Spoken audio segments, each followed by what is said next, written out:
With the NBA season fastly approaching, we have an article here from Bleacher Report talking about bold trades for NBA contenders. So we have some good fantasy trades here. I'm going to be going through and rating each one. I'm going to give them all a grade, and we're going to be rating each one and see whether or not these would actually be good for the team or whether or not they'd be bad. Let's go. First things first, we have John Collins joining the Suns. We have the Phoenix Suns receiving John Collins. Atlanta Hawks receive Cam Johnson, Jay Crowder, Landry Shamet, and a 2025 second round pick. This is really good for the Suns, obviously getting John Collins. I don't think the Hawks would like to lose John Collins, especially with him being a very key part in what they're trying to do after getting DeJounte Murray. Doesn't seem like something the Hawks would really do, but I also don't think that the Suns are in a position where they need to get rid of Jay Crowder.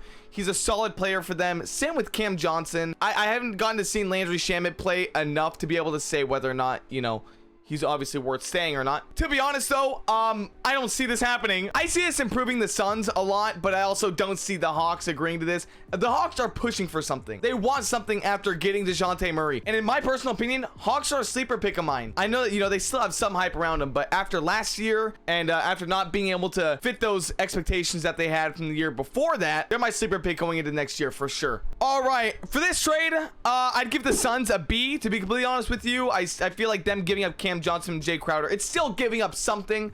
Obviously you're getting a really good player back, but you know that's still two good players there. Hawks right here, this is a D trade. It makes no sense for them to do this. I'm giving that a D.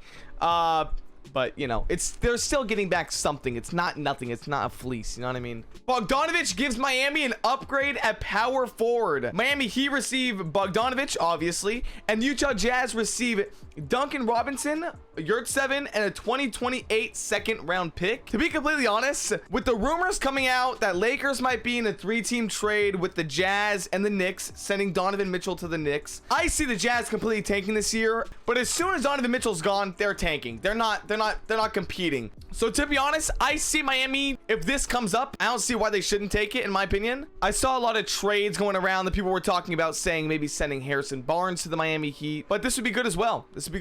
I don't see a problem with this, really. This trade though, I'm gonna give the Heat a B. You're not really giving up much. Robinson has a huge contract that you really just want to get rid of, to be completely honest. Yurt7's pretty good, and a second round pick is really nothing. So honestly, the Heat, I'm giving them an A if they're able to pull this off. If they want to do this, I'm giving them an A for that. Utah Jazz, you're getting a young guy in Yurt7. Utah Jazz, I'd honestly give them a B, just because you're not competing for anything. You're not trying to contend for anything crazy, so you don't need that good of a piece. If I'm being honest, I don't know much about Miles Turner and TJ McConnell. I didn't watch much of the Pacers last year. I will be watching them a little more this year because of Tyrese Halliburton joining them after he got traded from my Sacramento Kings. Moving on from that, the Pacers would receive the 2025 first round pick, top 5 protected, second round pick, Josh Green and Davis Bertans. I don't really know how to grade this one. I don't really watch a lot of these players here, and I kind of feel like a casual for saying that. I apologize, okay? I apologize. I'll let the comments grade this one, okay? Dallas Mavericks, Indiana Pacers 1, okay? I'm giving it 2 question marks. There you go. There's my grade. Mike Conley Jr. makes the Clippers the title favorite. Okay, let's chill on the title favorites here, pal. Clippers receive Mike Conley Jr. Utah Jazz received the 2023 and 2024 second round picks,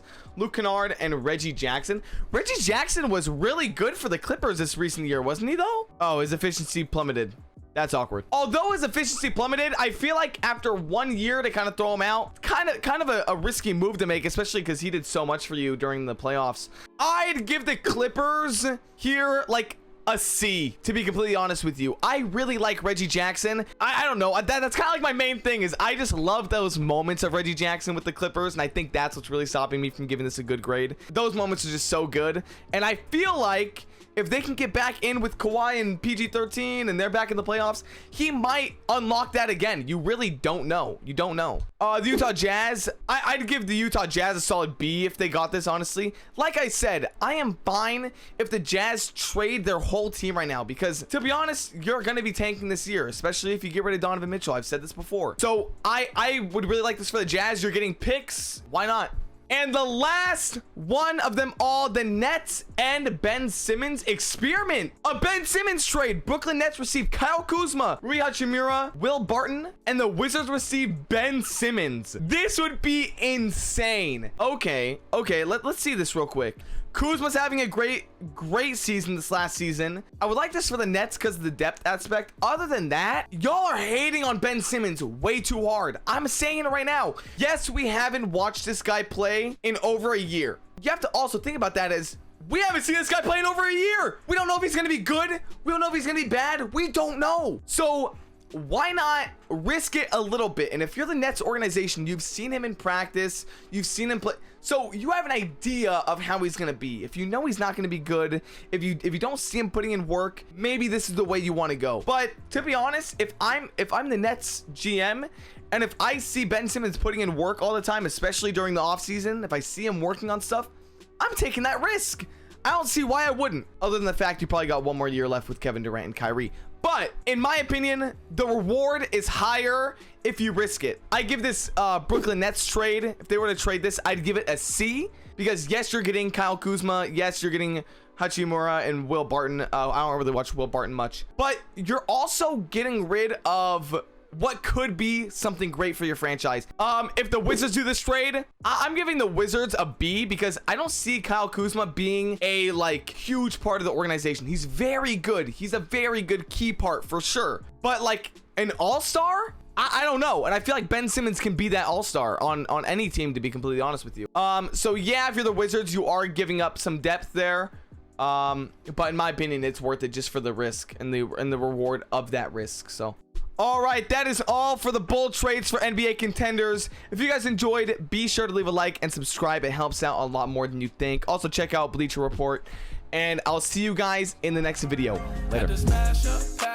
Natural disaster. Mama say I'm crazy, tried to take me to the pastor. That shit do not matter. Cause my pockets fatter. Out of space, I'm off the drugs. Feel my face on sad. Had to smash up, pass up. Natural disaster.